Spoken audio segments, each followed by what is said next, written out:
ആ സുമേഷ് ഏട്ടാ, ഞങ്ങൾ രണ്ടാളും കൂടെ ഒന്ന് പുറത്തേക്ക് പോവാം. സുമേഷ് ഏട്ടൻ വരണ്ട, ഞങ്ങൾക്ക് കുറച്ച് കാര്യങ്ങൾ സംസാരിക്കാനുണ്ട്. സാഗറേ, കുഴപ്പമില്ല ഏട്ടാ, ഇപ്പൊ തന്നെ ഞാൻ മാർക്കോയെ വിളിച്ച് വിവരം പറയാം. സാഗരേട്ടൻ ഇപ്പൊ എന്നെ വിളിച്ചായിരുന്നു. കണ്ണേട്ടനെയും കൊണ്ട് മേഘം പുറത്തോട്ട് പോയിന്നാ പറഞ്ഞ. പുറത്തേക്കോ?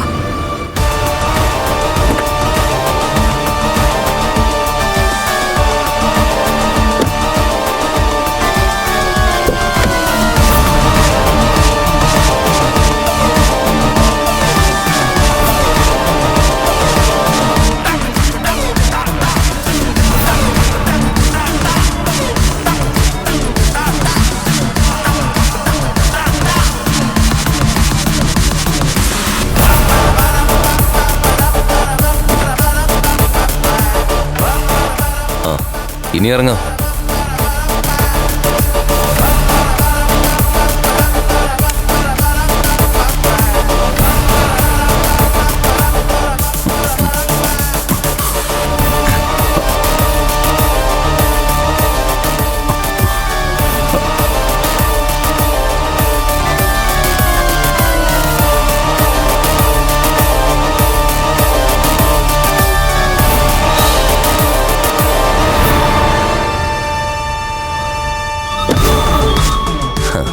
എങ്ങനെയുണ്ട്?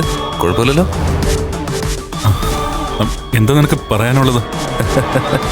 നിന്റെ ഈ ധൃതി ഉണ്ടല്ലോ, അതൊടുക്കത്തെ ധൃതിയ. എല്ലാത്തിനും അതിൻ്റെതായ ഒരു സമയം ഇല്ലേ ദാസ?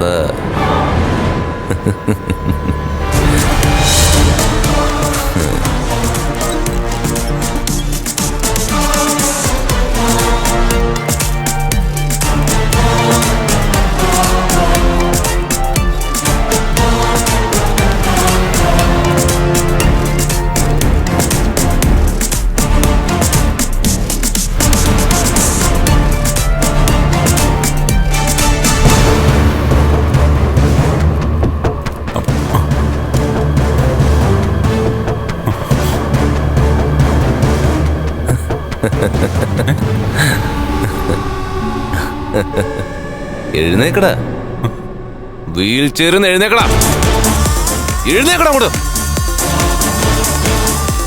ഞാൻ എങ്ങനെ എഴുന്നേക്കാനാ? എങ്ങനെ എഴുന്നേക്കാനാണെന്നോ? നീ ശബരിമല പോയപ്പോ എഴുന്നേറ്റില്ലടാ, മല കയറിയില്ലേ? അതുപോലെ എഴുന്നേറ്റ് നടക്കടാ.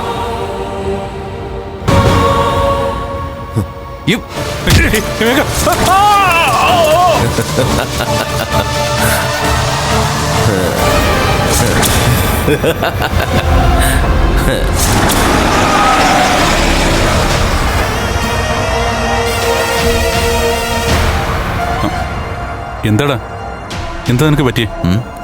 ഒന്നുമില്ലടാ, ഞാനേ ചില കാര്യങ്ങൾ ഓർത്തോണ്ടാ വണ്ടി ഓടിച്ച. എടാ, തോമസ് വൈദ്യന്റെ മരുന്നിന് എന്തൊരു ശക്തിയല്ലേ? എന്നിട്ടും നിനക്ക് നടക്കാൻ പറ്റില്ലല്ലോടാ. അത് നടക്കാൻ പറ്റിയില്ലെങ്കിലും എനിക്കെന്റെ 2 കാൽപാദങ്ങളും ചലിപ്പിക്കാൻ പറ്റുന്നുണ്ടല്ലോ. അതെ അതെ, ഇനി ഒരു 1-2 തവണ കൂടി അവിടെ വന്നു കഴിഞ്ഞാ ഈ കാൽപാദത്തിന്റെ ചലനം കാലിന്റെ മുകളിലേക്കും വ്യാപിക്കും. ഡേയ്, പിന്നെ നടക്കാൻ പറ്റൂടാ? നടക്കുന്ന നിന്നെയും കാത്ത് ഒരാള് നിന്റെ വീട്ടിലുണ്ട്, നിന്റെ മുറപ്പെണ്ണ്, എന്റെ പെങ്ങള്.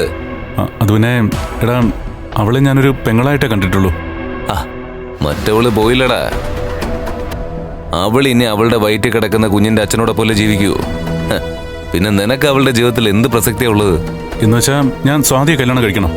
എടാ, മഞ്ജുവിനെ ഞാൻ മോഹിച്ച് കല്യാണം കഴിച്ചതാ. എന്നിട്ട് അവൾ എന്നെ തേച്ചിട്ട് പോയി. നമ്മൾ 2 കുടുംബങ്ങൾ തമ്മിലുള്ള ബന്ധം ദൃഢമാക്കാൻ എന്റെ പെങ്ങളെങ്കിലും നിന്റെ വീട്ടിൽ വേണ്ടടാ. അത് പറയാനാണോ നീ എന്നെയും കൂട്ടി വന്നേ? ഏയ്, ഒരിക്കലും അല്ല. ഞാൻ പറഞ്ഞില്ലേ നിന്നോട്, എനിക്കൊരുപാട് സങ്കടങ്ങളുണ്ട്. അത് മനസ്സിൽ കിടന്നിങ്ങ് വിങ്ങുവാടാ.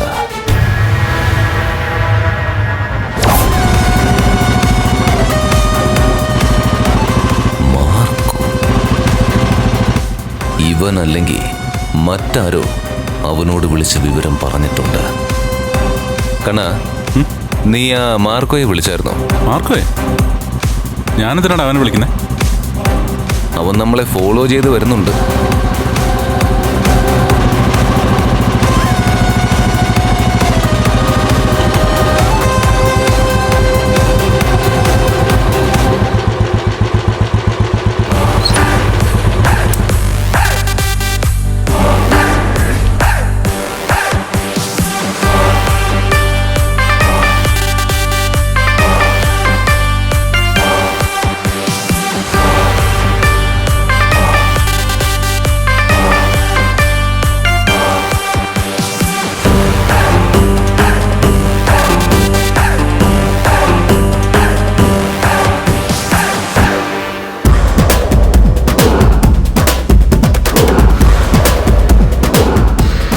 അല്ല, രണ്ടാളും കൂടി എങ്ങോട്ടാ? അതെന്തിനാടാ മാർക്കോ നീ അറിയുന്നത്? നിന്റെ കൈയും കാലും ഒക്കെ ശരിയായോടാ? തോമസ് സാറിന്റെ മരുന്ന് ശരീരത്തിൽ പിടിച്ചോ? അങ്ങനെ പിടിച്ചോണ്ടല്ലേ മാർക്കോ എനിക്ക് ഡ്രൈവ് ചെയ്യാൻ പറ്റുന്നത്. സാറേ, ഇവനോടൊപ്പം എങ്ങോട്ടാ? എങ്ങോട്ടെങ്കിലും ആയിക്കോട്ടെ. ഒരുത്തിയെ സപ്പോർട്ട് ചെയ്യുന്ന ആരോടും എനിക്കങ്ങനെ സംസാരിക്കണമെന്നില്ല. അവരുടെ ചോദ്യങ്ങൾക്ക് മറുപടി പറയാനും മനസ്സില്ല. കൊള്ളാവട കണ്ണ, അഭിനയം ഗംഭീരമായിട്ടുണ്ട്. മാർക്കോ, ഞങ്ങൾക്ക് കുറച്ച് സംസാരിക്കാനുണ്ട്. അതിന് നല്ല ശാന്തമായൊരു സ്ഥലം തേടി പോവുക. നീ സാറിനെ കൊല്ലാനൊന്നും കൊണ്ടുപോകല്ലോ? അല്ല, ആളും പേരും ഇല്ലാത്ത ഈ വഴി പോകുന്നതുകൊണ്ട് ചോദിച്ചതാ. എന്നെ മേഘൻ എന്ത് ചെയ്താലും അതിന് നിനക്ക് നഷ്ടമൊന്നുമില്ലല്ലോ മാർക്കോ. അങ്ങനെയൊന്നും പറയാതെ സാറേ. മഹാലക്ഷ്മി സാറിനോട് ചെയ്തത് ശരിയാണെന്നൊന്നും ഞാൻ പറയുന്നില്ല. പക്ഷേ ഇപ്പോഴും നിങ്ങൾ രണ്ടാളോടും എനിക്ക് സ്നേഹമുണ്ട്. ഞാൻ കണ്ണനെയും കൊണ്ട് തോമസ് സാറിന്റെ അവിടെ നിന്ന് ഇറങ്ങിയെന്ന് ആരോ മാർക്കയെ വിളിച്ച് പറഞ്ഞല്ലേ? അതെന്തെങ്കിലും ആയിക്കോട്ടെ. തിരിച്ച് നീ സാറിനെ സേഫായിട്ട് വിടുന്നത് വരെ ഞാനും കൂടെ കാണും. തിരുവല്ലത്ത് എവിടെയാ പോകുന്നത്? ആ, അവിടെ ഒരു ചെറിയ കുന്നുണ്ടല്ലോ. ഞങ്ങൾ അവിടെ പോയി കണ്ണനുമായിട്ട് സംസാരിക്കാനാ പോകുന്നത്. ശരി, അപ്പം ഞാൻ മുന്നിൽ തന്നെ ഉണ്ട്. പിന്നാലെ പോരെ. ഓ, നിന്നെ മുന്നിൽ വിട്ടാലേ നീ ചിലപ്പോൾ വെച്ച് പിടിച്ചങ്ങ് പോയിക്കളെ. കാറും ബൈക്കും തമ്മിലുള്ള മത്സരത്തിൽ ചിലപ്പോൾ കാറേ ജയിക്കും. അതുകൊണ്ട് നീ സാറിനെയും കൊണ്ട് എന്നെ ഫോളോ ചെയ്ത് വന്നാൽ മതി. ശരി മാർക്കോ.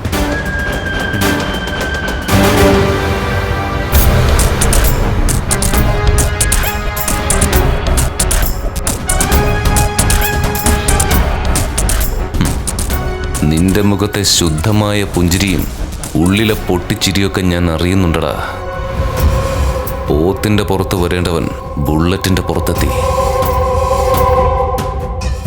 പോന്നില്ലേ? ആ,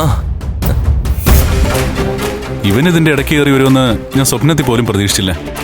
പാവം, നിന്റെ സ്വപ്നമൊക്കെ ഞാനെന്ന് തീർത്തു തരണമെന്ന് പറഞ്ഞാ വന്നത്. ഇനിയിപ്പം അവിടെ എത്തിയിട്ട് കണ്ണനോട് എന്തെങ്കിലും ഒരു കള്ളം പറയണം.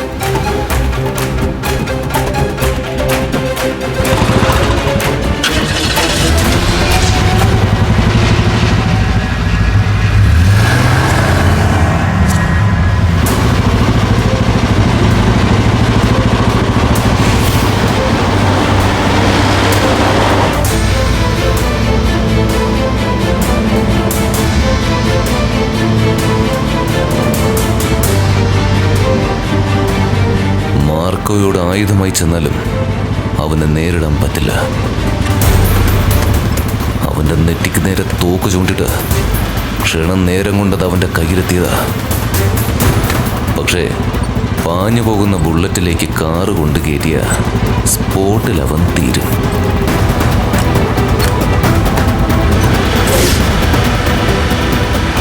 അങ്ങനെങ്കിൽ ശത്രുക്കൾ ഒന്നല്ല രണ്ടാ ഇന്നെന്റെ കൺമുമ്പിൽ പിടഞ്ഞു തീരാൻ പോകുന്ന.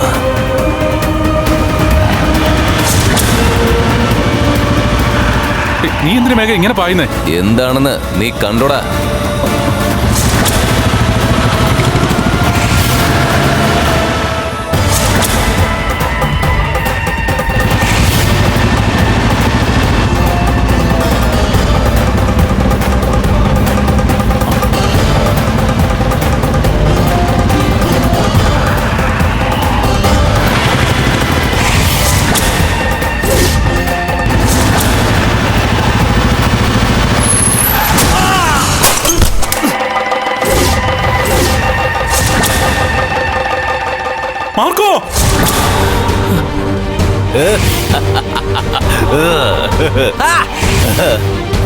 മാർക്കോ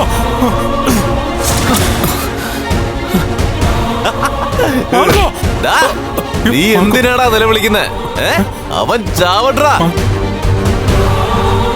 എടാ, അവളെ സപ്പോർട്ട് ചെയ്യുന്നവൻ അവൻ, മഹാലക്ഷ്മിയെ. അവൻ പെടഞ്ഞു തീർന്ന നിനക്ക് എന്താടാ? മാർക്കോ ഒരുപാട് നല്ല കാര്യങ്ങൾ എനിക്ക് വേണ്ടി ചെയ്തിട്ടുള്ളതാ. ആ നല്ലവനിപ്പൊ നല്ലവനല്ലടാ. അതുകൊണ്ട് അവനൊരു ഇത്തിരി ജീവൻ ബാക്കിയുണ്ടെങ്കിൽ അതും കൂടെ ഞാനിപ്പോ എടുക്കോടാ.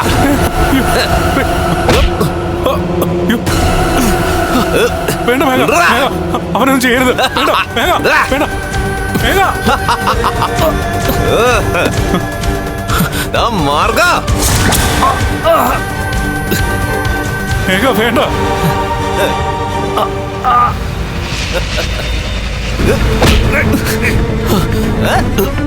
വേണ്ട വേണ്ട മേഘ വേണ്ട. മേഘ എടാ പ്ലീസ് വേണ്ട, വിട്ടേക്കാതെ. മേഘ വേണ്ട.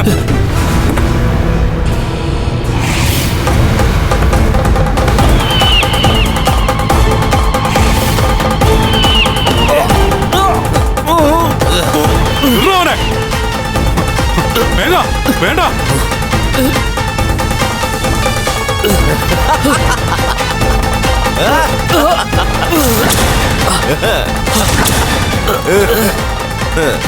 വാടാ, അങ്ങനെ നടന്ന് വാടാ കണ്ട.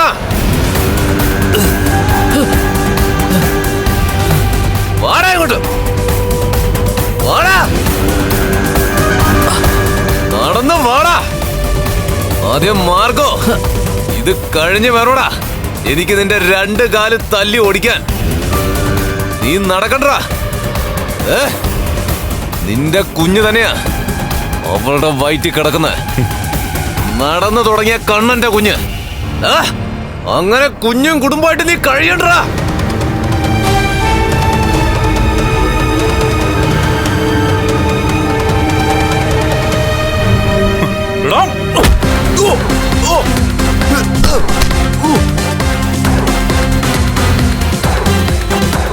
നിന്നെ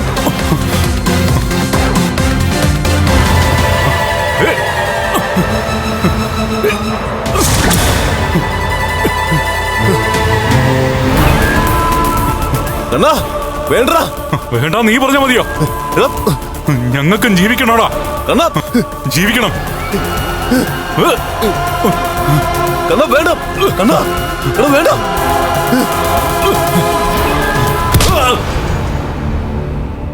എന്താ ലൂപ്പോസേ? എന്നെ കണ്ണ സാർ വിളിച്ചിട്ട് ഇങ്ങോട്ട് വരാൻ പറഞ്ഞു. ഒരു സ്ട്രക്ചർ റെഡിയാക്കി നിർത്താനും പറഞ്ഞു. എന്നോടും പെട്ടെന്ന് ഇങ്ങോട്ട് വരാനാ പറഞ്ഞത്. സാർ ഇതുവരെ എത്തിയില്ല.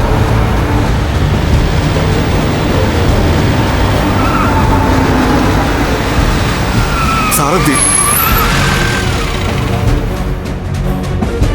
സാറേ, ലോപ്പസേ, പിന്നിൽ മാർക്കോയുണ്ട്.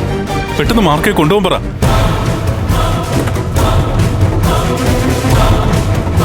മാർക്കോ ഒന്ന് പിടിക്ക് സുമേഷേട്ടാ. മാർക്കോ മാർക്കോ സ്ട്രക്ചർ എടുക്കടാ. സുമേഷേട്ടാ പെട്ടെന്ന് പിടിക്കും.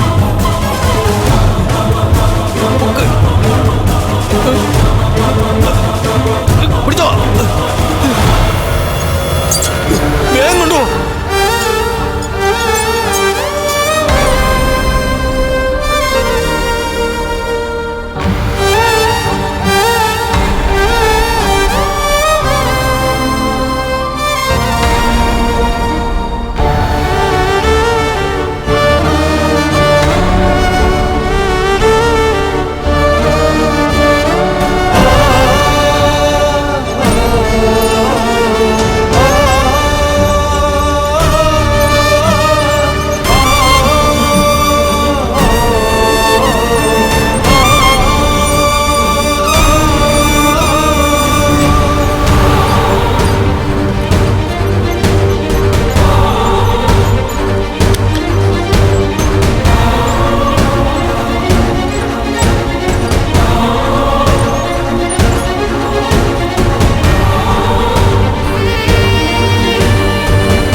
നമ്മുടെ മാർക്ക് എന്തെങ്കിലും ചെയ്തു കാണുമോ? അറിയില്ല. അങ്ങനെയെങ്കിൽ അവനെ കുത്തി കീറും ഞാൻ. എന്തായാലും ലോപ്പസ് വാ, എന്താ നടന്നതെന്ന് ചോദിക്കാം.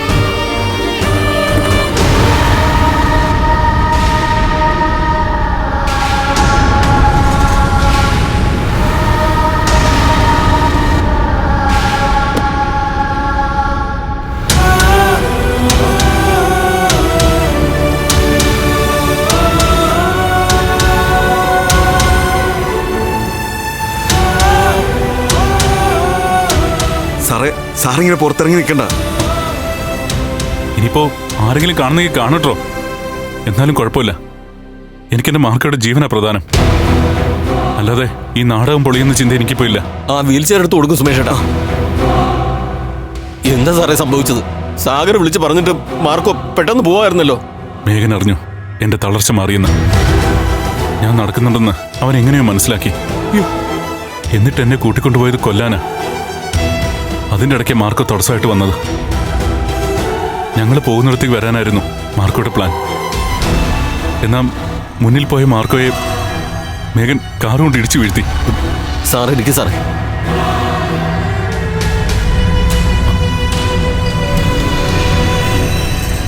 എന്നിട്ട് എന്താ സാറേ സംഭവിച്ചത്? അതിനുശേഷം മാർക്കോയെ കൊല്ലാൻ പോയപ്പോ ഞാൻ പിന്നെ ഒന്നും നോക്കിയില്ല. കാറിൽ നിന്നിറങ്ങി അവന്റെ പിന്നാലെ പാഞ്ഞു. അതോടെ അവൻ കേട്ടത് സത്യമാണെന്ന് മനസ്സിലാക്കി. ഞാൻ നടക്കുന്നത് ഒരുതരം ഭ്രാന്തമായ സന്തോഷത്തോടെ അവൻ നോക്കിയത്. ആ സമയത്ത് അവൻ മാർക്കയെ കൊല്ലാതിരിക്കാൻ എന്തെങ്കിലും ചെയ്യാതെ നിവൃത്തിയില്ലായിരുന്നു ലോപ്പസേ. ഞാൻ മേഘനെ ചവിട്ടി വീഴ്ത്തിയിട്ട് അടുത്ത് കണ്ടൊരു പാറക്കഷ്ണം അവന്റെ തലക്കിട്ടു. എന്നിട്ടാ മാർക്കോയെ എടുത്തുകൊണ്ട് ഇങ്ങോട്ട് വന്നത്. ഇത് വേറെ ആരും കണ്ടില്ലേ സാറേ? അവൻ അങ്ങനെ ഒരു സ്ഥലത്തൂടെയാ എന്നെ കൊണ്ടുപോയത്. അതുകൊണ്ട് ആരും കണ്ടില്ല. ഇപ്പോഴും അവൻ ആ റോഡരിയിൽ കിടക്കുകയായിരിക്കും, ജീവന് വേണ്ടി മല്ലടിച്ച്. ഇനി ഇതിന്റെ പേരിൽ എന്ത് കേസ് വന്നാലും അത് ഞാൻ ഏറ്റെടുത്തോളാം സാറേ. എന്തായാലും സാർ എത്രയെങ്കിലും ചെയ്തല്ലോ. എന്റെ മാർക്കോ ഇടിച്ചു വീഴ്ത്തിയവൻ ഇനി ഒരു നിമിഷം പോലും ജീവിച്ചിരിക്കാൻ പാടില്ല. അവന് കിട്ടേണ്ടത് കിട്ടില്ല ഓഫീസേ. ഇനി നമ്മുടെ മാർക്കയുടെ ജീവനെ പറ്റിയാ നമ്മൾ ചിന്തിക്കേണ്ടത്. ഇങ്ങോട്ടുള്ള യാത്രയിൽ രക്തം ഒരുപാട് വാർന്നുപോയി. ഞാൻ വണ്ടിയെടുത്ത് പായായിരുന്നു. നിങ്ങൾ വാ.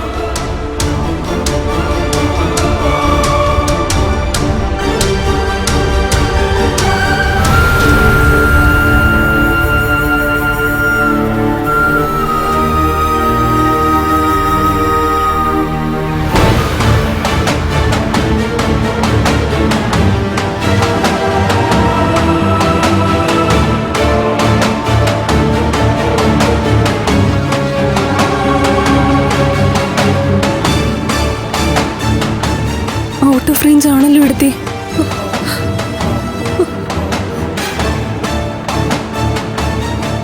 ഞാൻ അനന്തോട്ടിനോട് പെട്ടെന്ന് ഇങ്ങോട്ട് വരാൻ പറഞ്ഞിട്ടുണ്ട്. മാർക്കോ പിന്നാലെ പോയിട്ടുണ്ടെന്നല്ലേ മഞ്ജു പറഞ്ഞത്? എന്നിട്ടും മാർക്കോയുടെ ഫോൺ സ്വിച്ച് ഓഫ് ആണല്ലോ. ആർക്കും ഒന്നും സംഭവിക്കില്ല എടുത്തി. അങ്ങനെ ഒരു ആത്മവിശ്വാസം എനിക്ക് കിട്ടണമെങ്കിൽ ആരെങ്കിലും ഒന്ന് ഫോൺ എടുക്കണം, എന്നിട്ട് വിവരങ്ങൾ പറയണം. ഇതിപ്പോ വിളിക്കുന്നവരൊന്നും കിട്ടുന്നില്ലല്ലോ.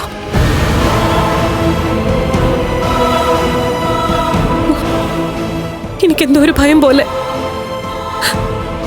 ആർക്കും ആപത്ത് സംഭവിച്ച പോലെ ഒരു തോന്നൽ.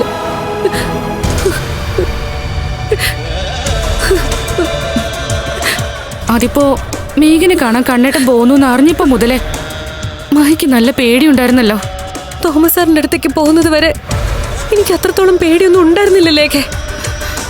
പിന്നെ ഡ്രൈവർ സുമേഷ് ഏട്ടനെ അവിടെ നിർത്തിയിട്ട് മേഘനുമായിട്ട് കണ്ടിട്ട് പോയെന്ന് അറിഞ്ഞപ്പോ തൊട്ട എന്റെ നെഞ്ചിടിപ്പ് കൂടിയത്.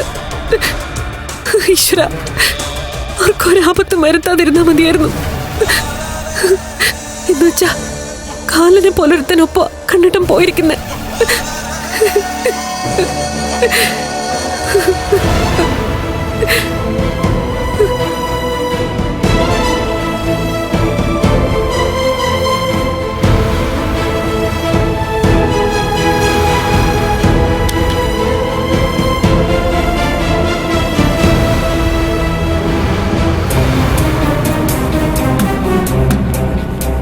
എന്താ ഡോക്ടറെ?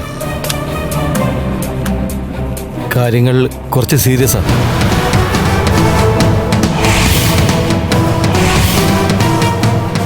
ഒന്നും പറയാൻ പറ്റുന്ന കണ്ടീഷനിലല്ല എളുപ്പം. ഡോക്ടർ സാറേ,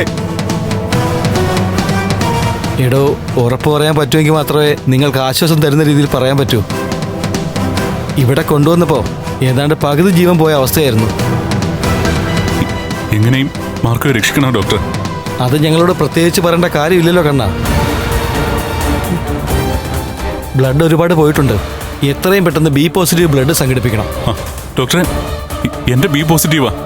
ഒരാളുടെ മാത്രം പോരാ, കുറച്ചധികം വേണം. എത്രയും പെട്ടെന്ന് ആളെ സംഘടിപ്പിക്കുക.